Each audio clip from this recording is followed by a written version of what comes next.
Good afternoon, ladies and gentlemen.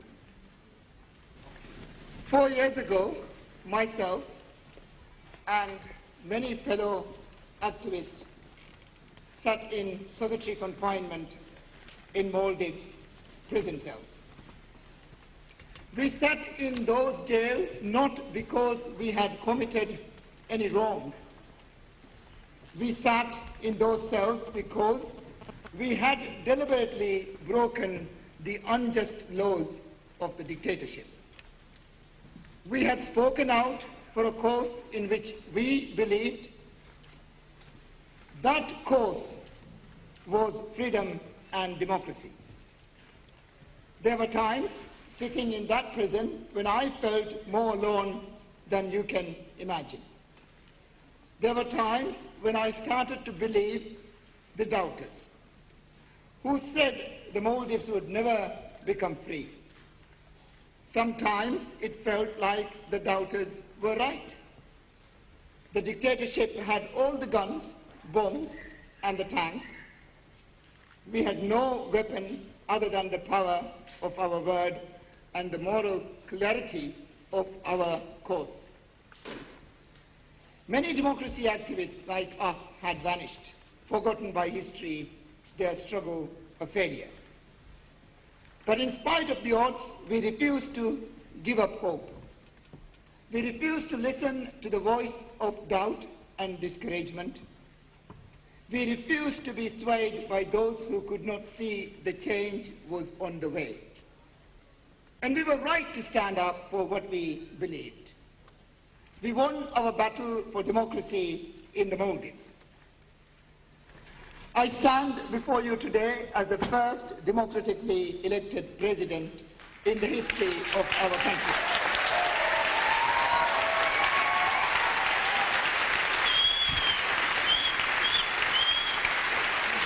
The path to democracy in the Maldives was not straightforward.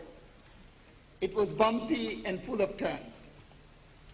But we were determined that no matter how difficult the terrain, we would reach the end of the road.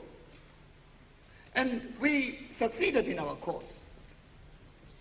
A year later, and a continent away, we meet here to confront another seemingly impossible task. We are here to save our planet from the silent, patient, and invisible enemy that is climate change.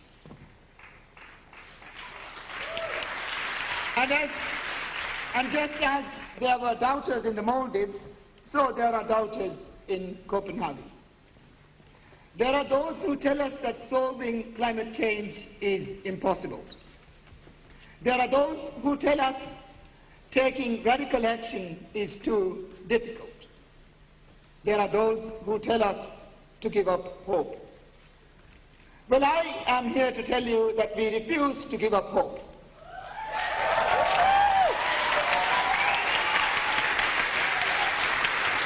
I am here to tell you that we refuse to be quiet. We refuse to believe that a better world isn't possible. I have 3 words to say to the doubters and deniers. 3 words with which to win this battle. Just 3 words is all what we need. You may already have heard them. That is 350. 350 and 350 saves the coral reefs. 350 keeps the Arctic frozen. 350 ensures that our country survives. 350 makes a better world possible. I am here to tell you that down the road in the center, the Maldives team is fighting to keep 350 in the negotiating text.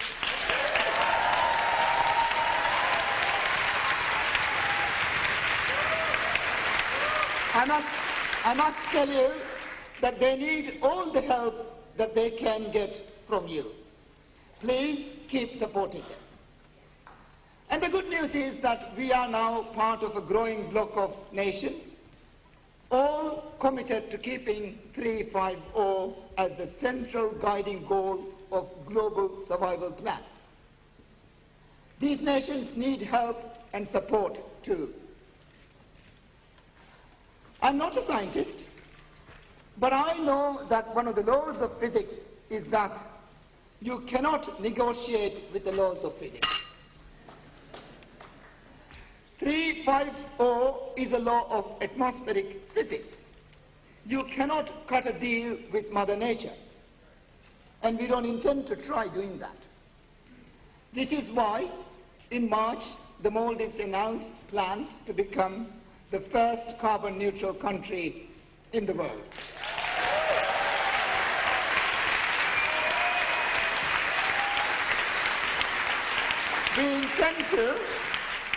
We intend to become carbon neutral in 10 years.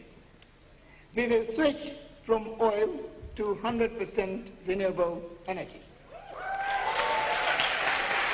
And we will offset aviation pollution until a way can be found to decarbonize air transport too.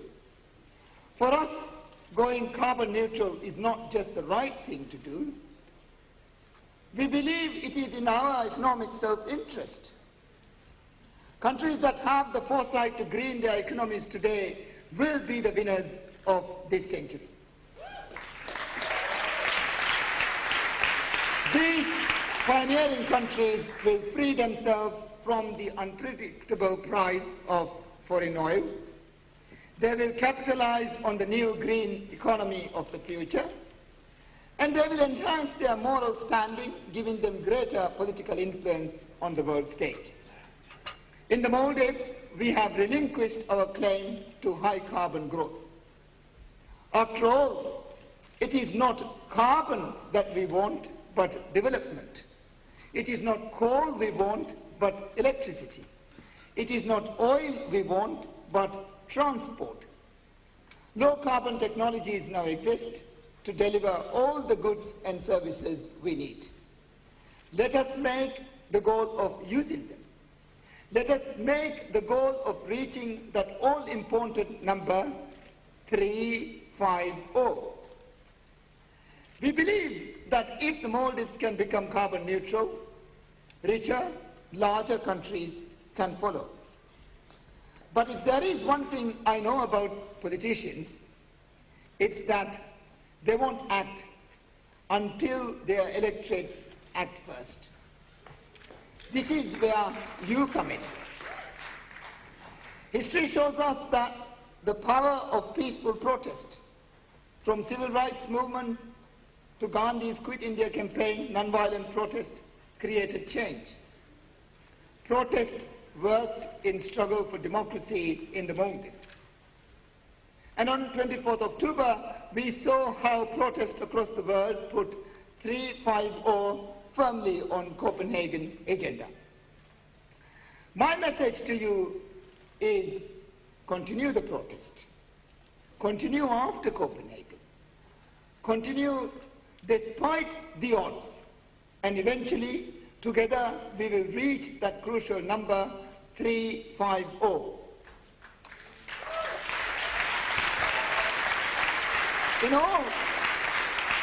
In all political agreements, you have to be prepared to negotiate. You have to be prepared to compromise, to give and to take. That is the nature of politics. But physics isn't politics. On climate change, there are things on which we cannot negotiate. There are scientific bottom lines that we have to respect. We know what the laws of physics say, and I think you too. The most important number in the world, the most important number you will ever hear, the most important number you'll ever say, these three words, 350, 350, 350. Armin Demetriev na begins 15 in some cooking Copenhagen beverage restaurant for the victim. Mihar me badlakuni BBC against a khas debate Copenhagen Gabarbi dunia ke me leader nine kick me debate ke maulo ki Copenhagen khas vi ki ha me mata me debate on me utan. Can the world's leaders find a solution? Nations have come to Copenhagen in unprecedented numbers. 193 countries, one big challenge. Can Copenhagen generate the will and the means to save the planet from the potentially devastating effects of global warming? Do the pledges to cut greenhouse gas emissions go far enough? Who will pay the costs of the battle against climate change? And as the ice melts and the seas rise, how will the most vulnerable nations be protected? The science, the politics and the money all have been on the table here in Denmark. Many stories and anecdotes on the corridors. But I think I must thank the leadership of Denmark, because we're getting out of that situation and that trust is beginning to emerge again. And I think that there's positiveness and willingness from all parties to come to a deal. President Calderon, you pride yourself, I think, on being a bridge builder. You spent a lot of time in preparation for this summit talking to rich nations and emerging economies as well. And you talked about the need for burden sharing. We haven't really seen that sort of language at Copenhagen, have we? Well, we need to work a lot on that. My perception is one of the problems that we are facing is I'm seeing this meeting and the whole debate about climate change like a battle between rich and poor countries, a battle between developed and developing countries. And my point of view is that there is a common responsibility. And this is not a question of rich against developing countries. It's a question that we need to close the gap between demand and the nature. And we need to work together.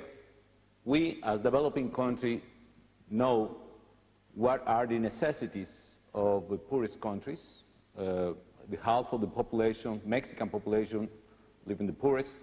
We have a lot of troubles, but anyway, we realize that we need to work together, and any single country, developed or developing countries, could do a lot.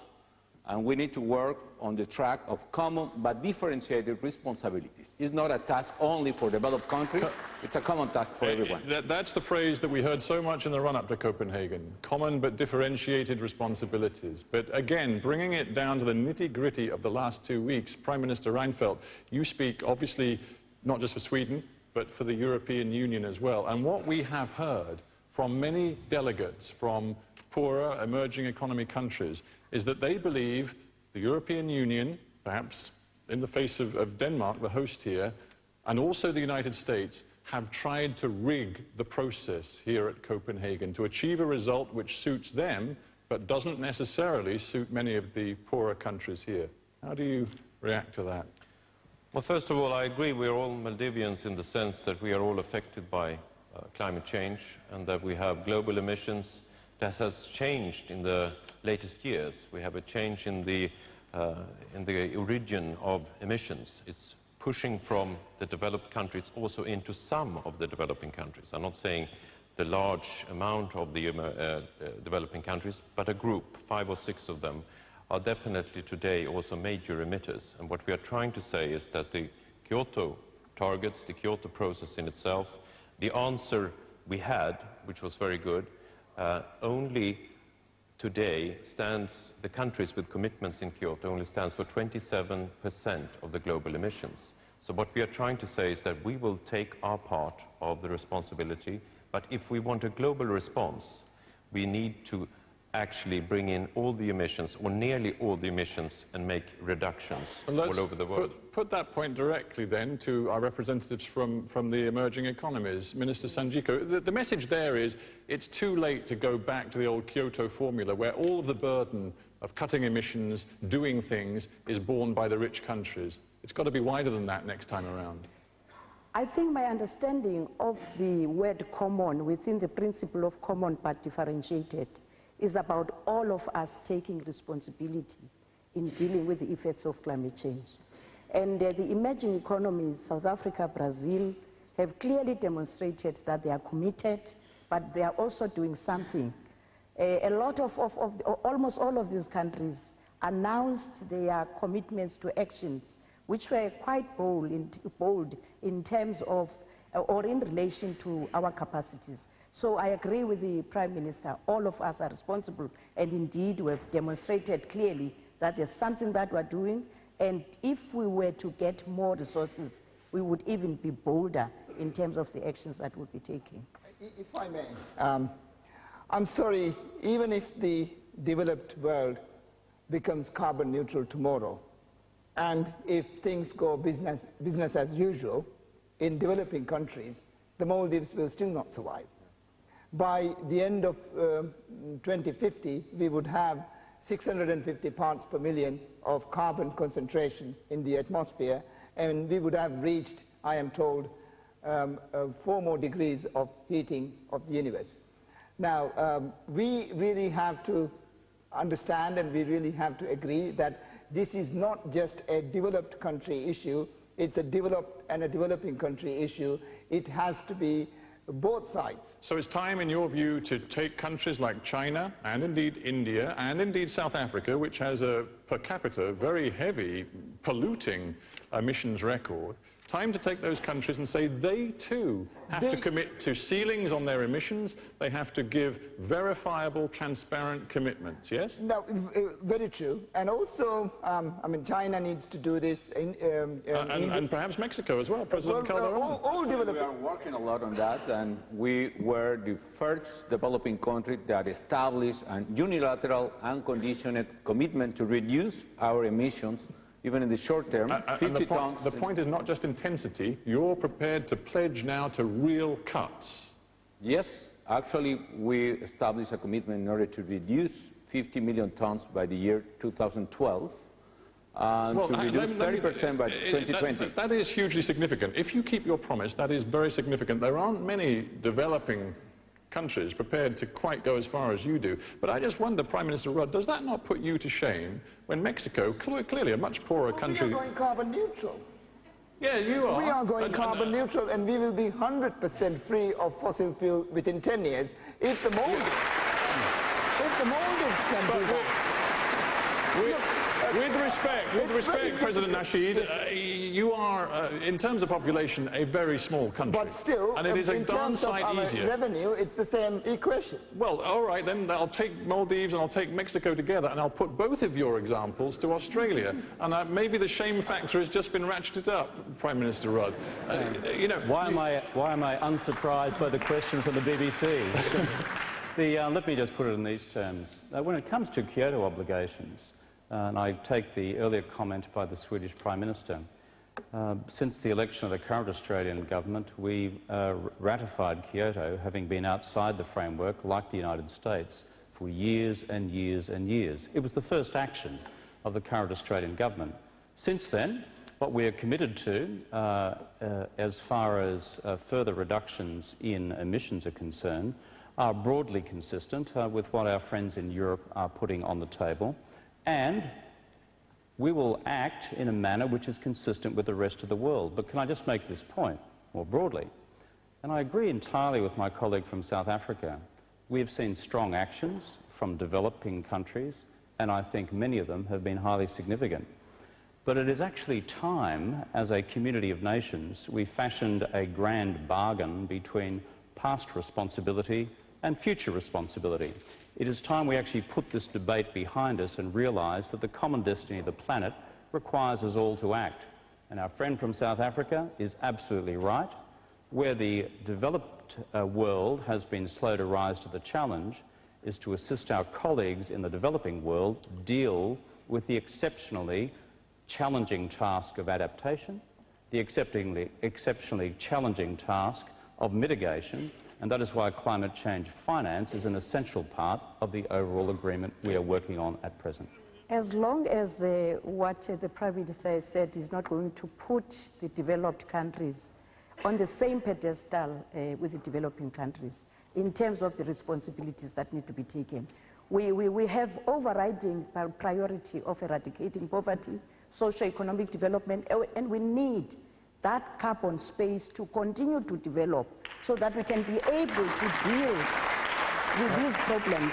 I don't think we need to lose the fact that this, what we are beginning to feel as the world in terms of the effects of climate change, is a legacy of industrialization of over 150 years.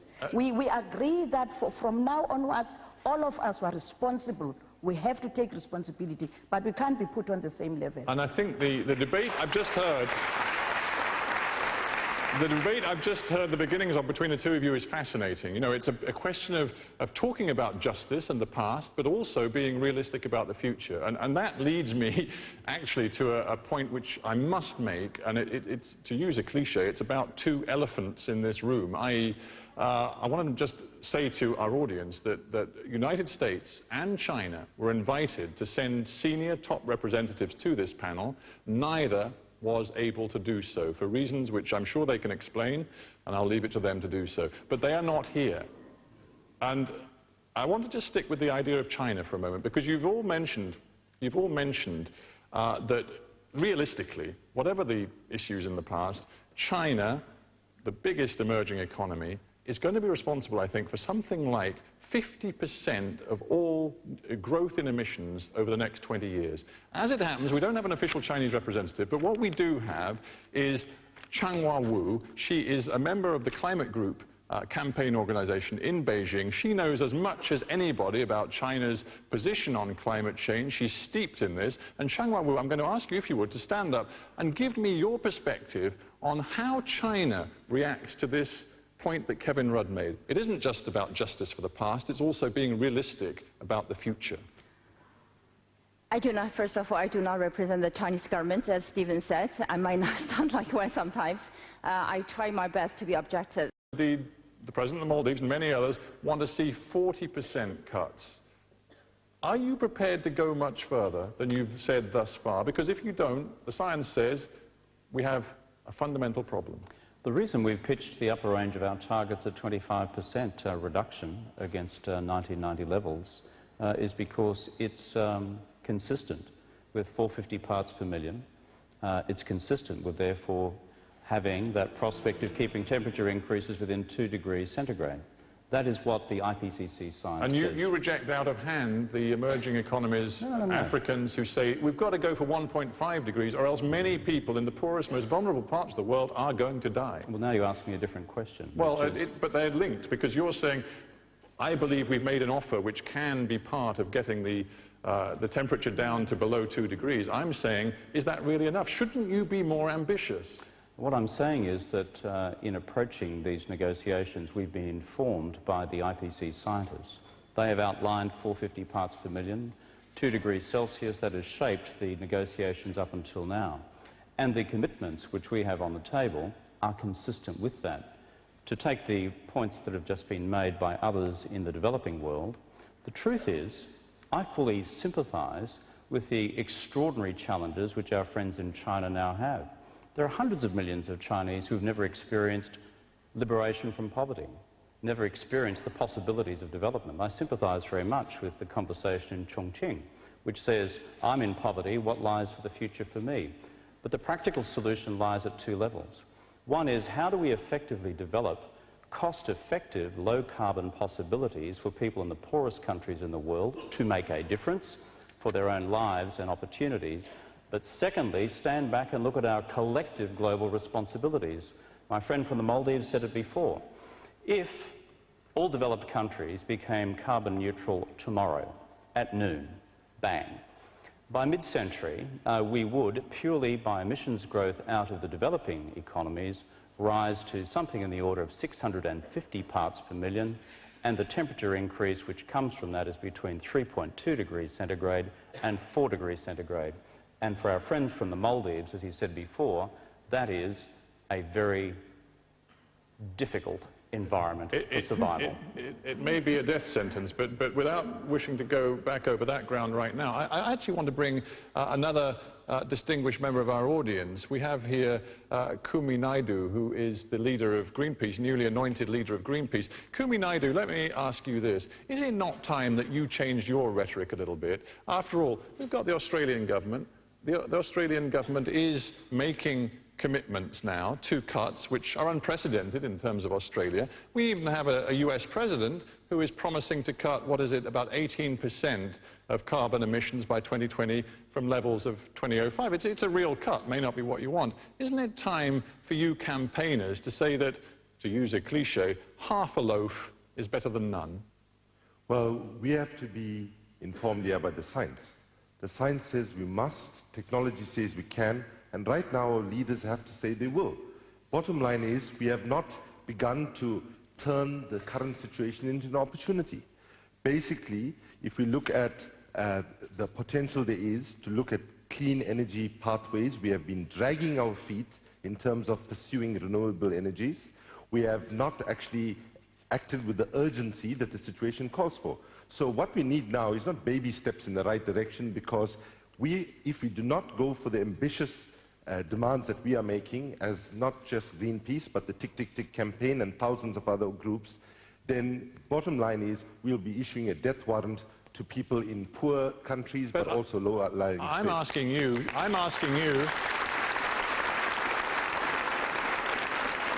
asking you to consider practical politics. You know what is doable and what's not doable in countries like the United States and indeed Australia. Don't you have to factor that in?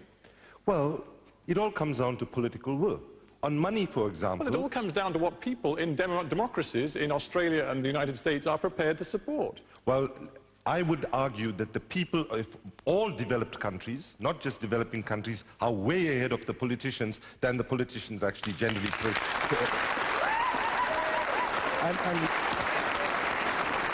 And what we are appealing to our politicians is to seize this moment and turn it into opportunity. Show the same kind of political will that when 18 months ago they were able to mobilize overnight trillions of dollars to bail out the banks, the bankers and the bonuses. Let's do the same now to save the planet. I want to... You've introduced the idea of banks. Thank you very much, Kumi Naidu. You've introduced the idea of banks and of money, and I want to put that straight over to the President of Mexico, Felipe Calderón. You have spent a lot of trying to build up a global climate change fund. Do you find that there is sufficient commitment amongst the rich nations to make this fund work with huge amounts of money? Well, we are working still on that, but let me use your questions in this sense. Probably we are spending a lot of time trying to reach an agreement in terms of goals and targets. But probably one of the problems that we have is that we have not enough instruments, and in particular financial instruments. My point of view is that it's correct. We can reach an agreement in order to avoid emissions. It's okay. But what we need is what could be the right economic incentives to move people, governments, and taxpayers even, in order to take actions in developed and developing countries, and that is the idea of the Green Fund that we are proposing. And the Green Fund establishes a principle in the sense that we need to mobilize a lot of money in order to provide enough economic support for actions, but under this principle, first, any kind of support must be measured and must be transparent. And we need to establish some kind of rule. If you can reduce 1 ton of carbon, or you can capture 1 ton of carbon, you will receive one amount of money. So we need to work on the basis of outcome-based principle. But you know, a lot of the argument over the last few days has been about how much. The African nations, for example, want to see up to $400 billion a year by 2020 poured from the rich world into the poorer world. Yes. Is that realistic? There are a lot of numbers on the table. The scientists say one thing, the politicians say another thing, the taxpayers and the Congress say another thing. But my point is, we need to start in order to establish the right economic incentives. And probably if we can create a virtuous circle, we can start to fix the problem, because otherwise we will spend the time blaming each other. We are spending a lot of time, years even, blaming developed against developing countries and the other way around. And I think we need to start putting the money on the table, and we need to take action first. And I'm sure that when the people realize that that is important, we can get the money that we need. Minister Sonjika.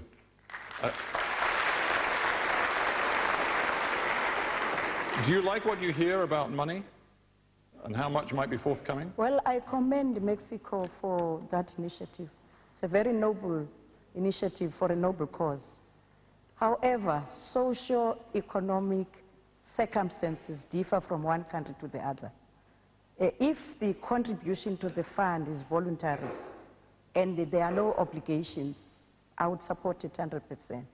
But there should be no situation where we are put at the same pedestal with the developed countries. Should be understood in the common but differentiated capabilities and responsibilities. I would not have a problem with the initiative per se. Yeah, let me say a little bit about that. Well, we're talking that under the principle of common but differentiated responsibilities, any single country, with the exception of the poorest country in the world, everybody needs to pay and contribute to the fund. And where is the differentiation?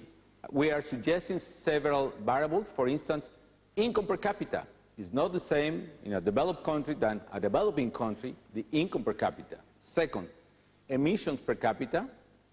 And third, emissions per unit of GDP.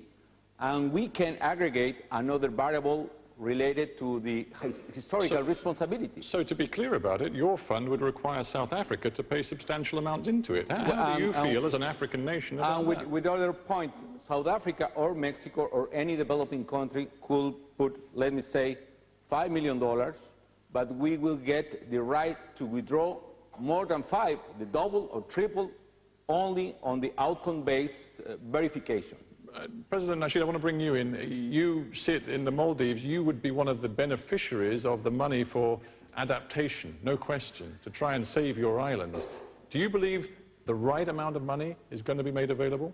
I find really quite difficult to talk about money here. I do believe it's the height of arrogance to believe that this has much to do with money. I have 2 daughters. They are very young, and I want to see my grandchildren in the Maldives.